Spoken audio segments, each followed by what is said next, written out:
unclean and hateful bird. In that context there, he's speaking about this Babylon is the habitation of devils, and he associates that with every foul spirit. He associates that with the cage of every unclean and hateful bird. He associates false teachers and false professors with birds. Now let's go back to our notes and let's go over to, let's start with Acts chapter 20. What we're saying here is this false system supports birds. And these birds are men who are working for Satan, influencing people away from the truth towards falsehood. These people are supported and protected by the false monstrosity that is identified with Christ's kingdom. In other words, these are the birds. These liberal ministers and seminary professors who deny the Bible and deny the truths of the Bible, and yet are supported financially by religious people. And here's the sad thing. And I put on here, all from the Vatican to TBN, we have birds. And the frustrating thing is that some of the people, like Benny Hinn, okay, he's an apostate. He's a false teacher. He is a charlatan. And you know what? You have people who are genuinely saved that would send him money. I don't understand that. But it happens. And I'm just picking his name out for one, but we're just full of them. So it's not just the Catholics I'm talking about. I'm not just talking about the Anglicans and these apostate denominations like the Methodists and all these woke denominations that are going in that direction. It's there's many of them would even claim to be evangelical, but they're not. They're birds. So look here at Acts chapter 20. You see, here's the point I'm making here. What the Bible's making is that false teachers and antichrists don't come from Islam.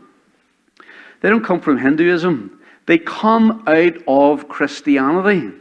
If you study the cults, and I don't have them all written down here, but if all the leaders, like Joseph Smith, he was supposed to be a Christian, a Congregationalist or something, and Mary Baker Eddy, and all the leaders of the false cult, Charles Taze Russell, they weren't Hindus, they were Christians. They came out of they had Christian families and were joined to Christian denominations and Christian churches, and they got out and they perverted the gospel and started their own religion, basically. And they're apostates, but they come, what the word apostate means? Apo means away from. It means to go away from the faith.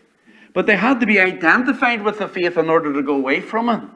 Now, they were never saved, but they were tares, but they identified with the Christian church, but they went away from it. And that's what we find here in Acts chapter 20.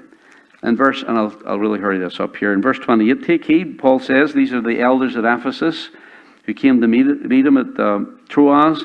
He said, take heed therefore unto yourselves and unto all the flock over the which the Holy Ghost hath made you overseers, to feed the church of God, which he hath purchased with his own blood. For I know this, that after my departing shall grievous wolves enter in among you, not sparing the flock. Then he says, also of your own selves shall men arise, speaking perverse things to draw away disciples after them. He says the wolves are already there. The tares have already been sown. Now, I told you that the field is not the church, the field is the world. Tares are not supposed to be in here. But you know what he said? He says, watch it. Now, you'll get more out of this in the next lesson when we talk about the leaven. And you know what? There's some very, very important things that are said in these parables that help us to understand our world and what's going on. Why shouldn't we be ecumenical? And why should we be careful about professions of faith and reports of somebody's testimony?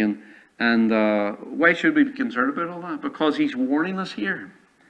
And why should we be concerned about doctrine and what the pastor believes? Or what preachers and teachers come in here and teach it from this pulpit? Is it really important? Well, it's not that really important. She's a great singer or whatever. No, it really is. So if you look please then at 1 Timothy chapter 4. I'll have to hurry this up. In 1 Timothy chapter 4, what he's telling us here is that apostasy comes from Christianity. It comes out from among us. In verse 1, chapter 4, now the Spirit speaketh expressly that in the latter times some shall depart from the faith. That's the Christian faith. Giving heed to seducing spirits and doctrines of devils. That's the birds. The influence of apostasy in this false system, this thing that has grown so large, and yet it doesn't represent the true. Speaking lies and hypocrisy, having their conscience seared with a hot iron. Speaking lies and hypocrisy. It's like these guys. Acting like a minister, like a pastor. Doesn't even believe in God. What a fraud. Go and get an honest job.